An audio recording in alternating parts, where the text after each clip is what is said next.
welcome to this other edition of the book with Suze. Today is another Wednesday for us to have our amazing literary moment.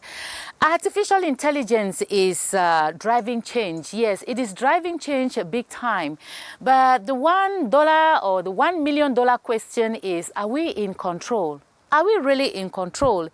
It is important for us to sit on the driver's seat so that there is no room for misinformation and manipulation as we navigate the AI age. The book Filters, Facts and Traps, authored by Eric BANNAVTI SUISEKA, is the book we are reviewing today. And of course, it is a book that offers a roadmap for navigating the AI age with eyes wide open. I must tell you that our author today, the author we are receiving today, is based in the US, and I am here present in the Studio 4 at the CRTV Production Center. Well, thanks to information and communication technology, we are able to have this discussion today. Eric, how are you doing? It's a delight to have you on this program today. Can you recall the first time you used artificial intelligence and of course the reason you had to use it? Thank you so much, Suzanne. It's truly a pleasure being here with you today. The first time I really encountered artificial intelligence in a meaningful way wasn't when it became popular recently. It was much earlier. Suzanne, when automation started creeping into everyday tools, I began noticing recommendation engines, predictive text, automated decision systems, and intelligent analytics being used in business environments. At first, it looked harmless, just tools helping us move faster. But then, I realized something deeper, Susan. These systems were not just assisting humans. They were influencing human thinking. They were shaping what we see, what we read, what we believe, and even how we make decisions. That is when my curiosity turned into concern. I started using AI more intentionally to understand it, not just to benefit from it. I tested it, analyzed outputs, studied how it responded differently based on prompts, and most importantly, how people reacted to it. Yes, Eric, can you tell us what was your impression and reading of this technology at that time? My impressions at that time, Suzanne, was very clear. AI was not just a technology revolution. It was a cognitive revolution. It wasn't going to change only jobs. It was going to change judgment, perception, and truth itself. And that realization is really what planted the seed for my books. Eric, I know that you had to publish 2 books at the same time. What inspired you to write these 2 books, about AI at this time? That's a great question, Susan, and thank you for it. And honestly, the time felt urgent. We are living in a moment where information moves faster than understanding. AI is generating content, social media is amplifying it, and people are consuming it without questioning it. I started noticing something dangerous, Susan. People were no longer just misinformed. They were confidently misinformed. That's very different. That's a very different problem altogether. So I wrote Facts, Filters, and Traps to help people understand how manipulation works. And not just from the governments or media, but from algorithms, trends, and digital influence. Then, with the other book, How to Stay in Control in the artificial intelligence era, I wanted to go deeper into identity, power, and human relevance. Because the real question is no longer, what is AI doing? The real question is, what is AI doing to us? So I wrote these books because I felt we were entering a period where thinking skills mattered more than knowledge, and people needed a guide. Wow, thank you for bringing out such a wonderful book. And we pray that a lot of people get themselves a copy of one of those books and read. Well, don't go. We are going to be coming back to you because at this point in time, we need to take the forward. And Ivan Kwawi is standing by to tell us why you watching this program today, you need to have a copy of Fact, Filters and Traps and the other publications that he has. Let's watch.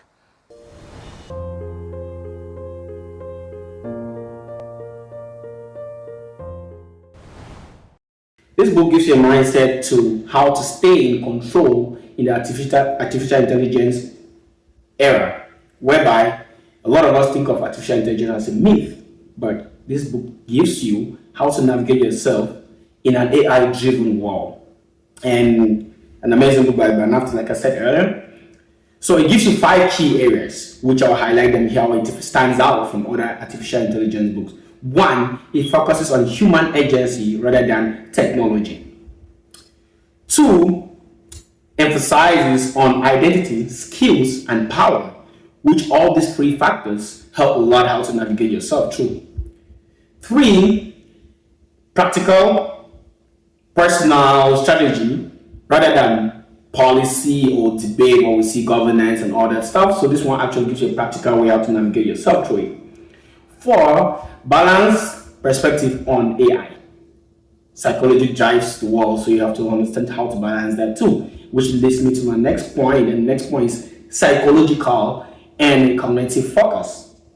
Accessible writing style, very simple writing style where you don't have to spend too much to understand it. Because when we use mathematical terms or algorithms, it makes it much more difficult to understand it, but it makes it very simple, plain English for you to get the skills needed. It focuses on the skills and mindset, not the technology, like we said. So reading it, any lay person out there can actually just understand the book and navigate themselves in an AI-driven world. The perspective of this book is distinctive among AI literature. Not just think about the tech behind it, but how to take control of it in the AI world. For we live in a place where all of this myth takes it away from us, and we're supposed to stand out, get the right tools and the right skills to go through without being scared and be in control of our lives.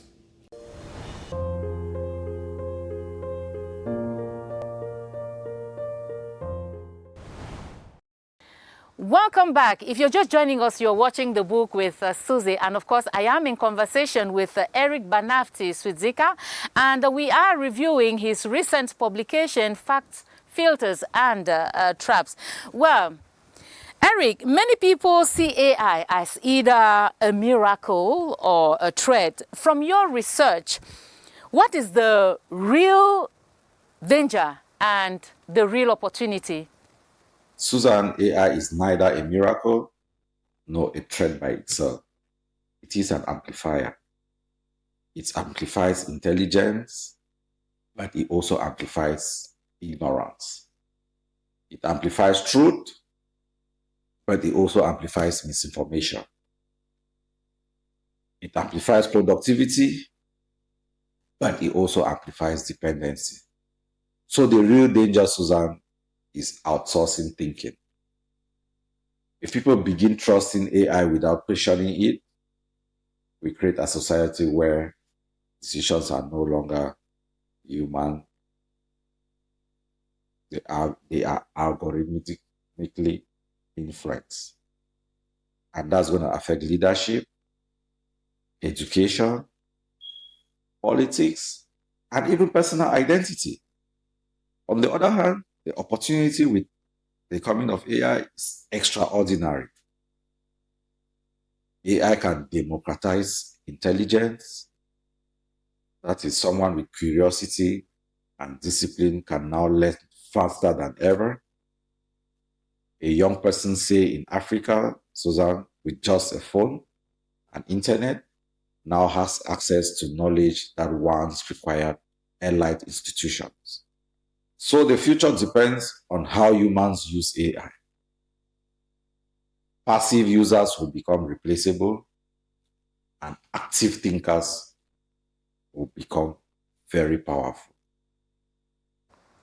So you heard him.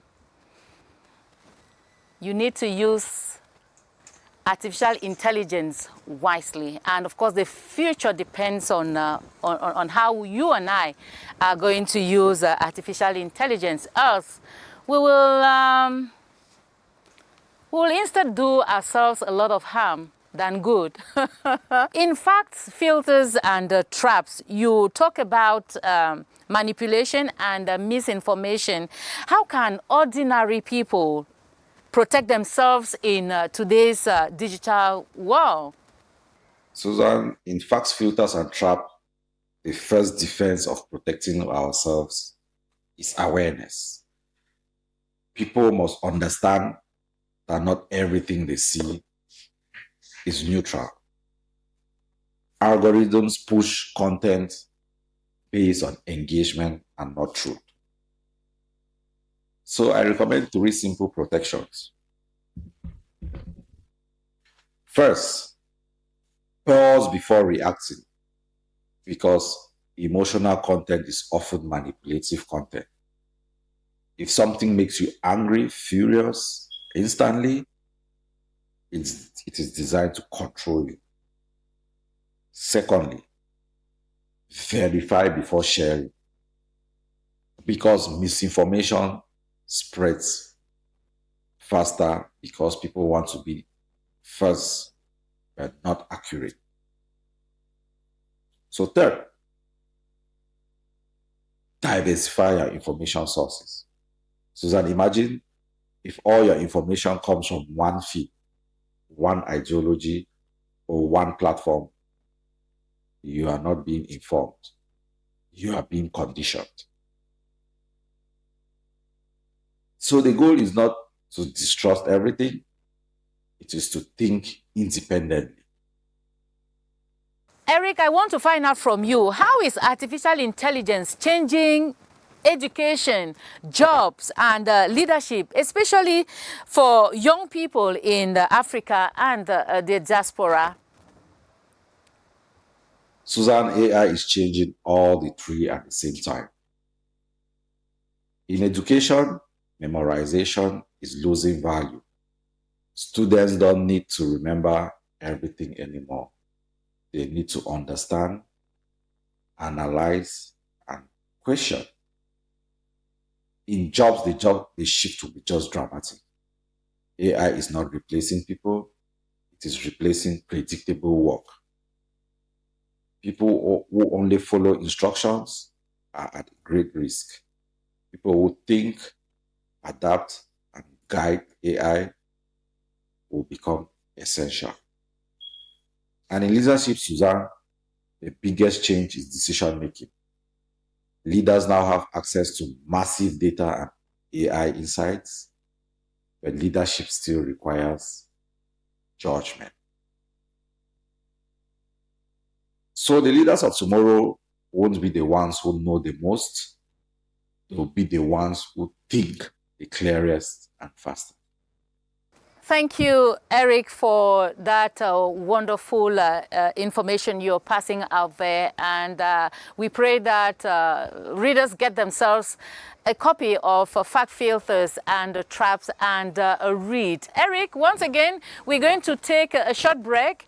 It's time for us to take our Vox Pop. And the question we are asking people out there is to find out whether they should trust artificial intelligence with sensitive information such as data, health, or finances. Well, they had their own opinion as far as that is concerned, and they are sharing that with us right now. Let's watch.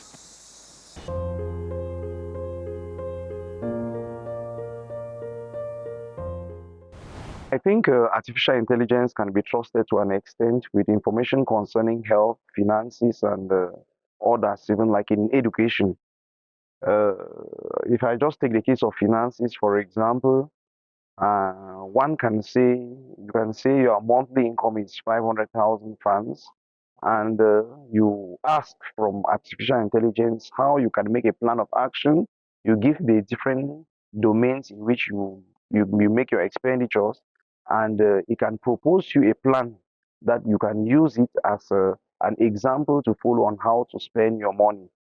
So even in case of health, it can give you information concerning your state of health if you feel a particular thing, because it works with references. It is not something that just comes on its own. It works with some references from other sources.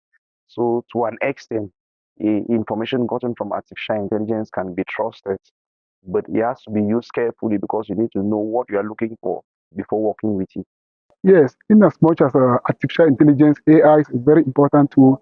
To me, I would never advise anybody to entrust sensitive information such as finances, health issues, AI, because we know this AI are systems developed by people and they have their database somewhere. You might not know, you cannot control what man wants to do. So with the information in the database that you can't control it, you can only say what somebody can do with it. So to me, to be on the safer side, I always advise each and everyone not to entrust sensitive information such as health, finances to an AI.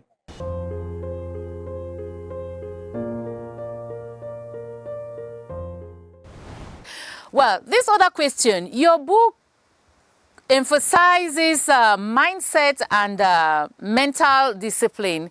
Why is thinking skill now more important than technical skills alone? Susan, technical skills change, thinking skills skill. You can learn a tool today, it may become obsolete tomorrow, but if you know how to think, you can learn anything. AI can generate answers, but it cannot define values, judgment, and wisdom. All of that remains human. So in an AI world, the most valuable skill becomes asking better questions, evaluating information, making ethical decisions, understanding context. That's why, Susan, I emphasize mental discipline in my books. Because the future belongs to clear thinkers, not just skilled operators. The future belongs to clear thinkers and not just future operators. Thank you once again, Eric BANNAVTI, for letting us know all of that. We are having on the shelf right now, Eric, and of course we have to meet our Liberian expert, Mabel Foncham, and we want to find out from you. Mabel, I know you're listening. Please, can you tell us, how do Liberians handle book challenges or censorship attempts in their communities? Please tell us.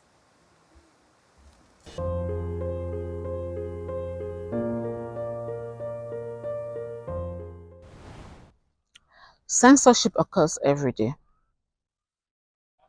That's why Liberians need to be smart. They need to be able to adapt and also look at their working tool, which is a collection development policy. What does my organization stand for? When it comes to situations like this, what does my organization stand for? What are we looking out for? When you start from there, you can address issues of censorship. Then you will know that, okay, we have this, but this is not what the community stands for. For example, if I live in a city where certain conversations cannot be addressed, I need to diversify. I need to think about something else. What information would be more acceptable by this community? If I have done that, I can work. But censorship will always occur. But it depends now on the way your library is structured and the way you're addressing your collections development policies. Librarians have professional ethics. That's the first thing. Librarians have professional ethics. So when it comes to censorship, it's important that as librarians, you first of all refer to your development policy, the ethics, what does it warrant, what am I supposed to do, and also what does the community stand for. Is very, very important, because you're not trying to impose on that community. You're also trying in your own way to meet them where you can both negotiate and send out the information the way it's supposed to be. So you listen respectfully to your audience, you explain what you have, and then we find a common ground.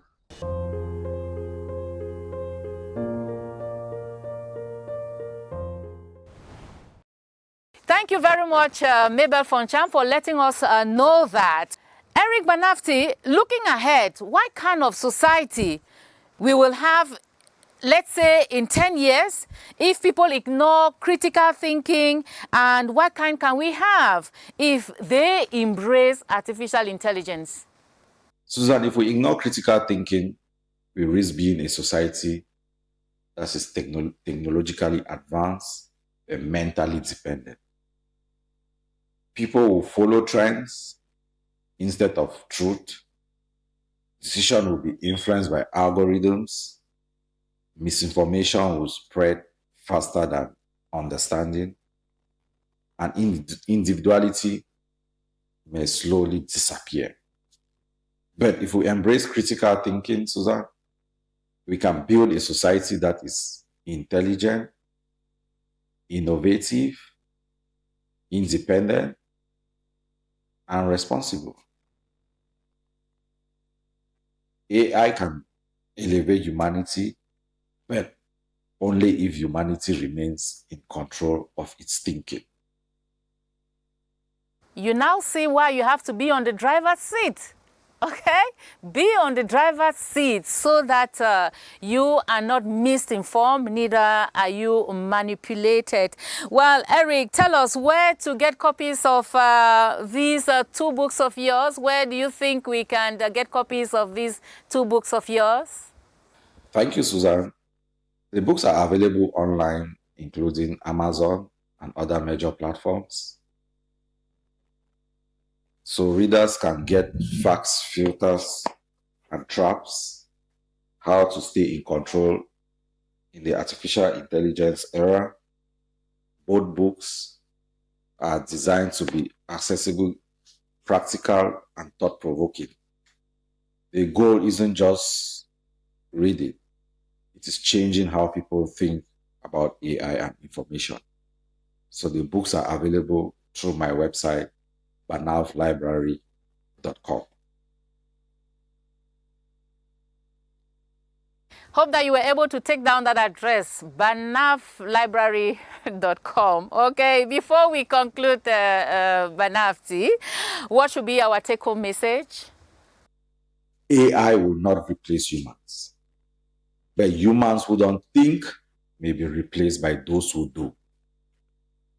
We are entering an age where intelligence is going to be amplified. So the most important investment is mental independence. So learn AI, understand information, and question everything. And most importantly, stay in control. Yeah, most importantly, you need to stay in control. In fact, it was an enriching conversation I had with you today. It was indeed a delight to have you as a guest. Thank you, Susan. It was truly a pleasure being on this program with you. I appreciate the thoughtful questions and the opportunity to discuss such an important topic. Conversations like this help people prepare for the future and not fear it, with more clarity. So thank you again, Susan, for giving me the opportunity to talk about it. Thank you very much, Eric BANNAVTI. Hope that you did enjoy today's conversation. Well, another rendezvous we shall be giving you will be next week, when we'll be coming up with another interesting piece of literature. Hope you had a wonderful time with us, because I did. Thank you for watching. Bye-bye.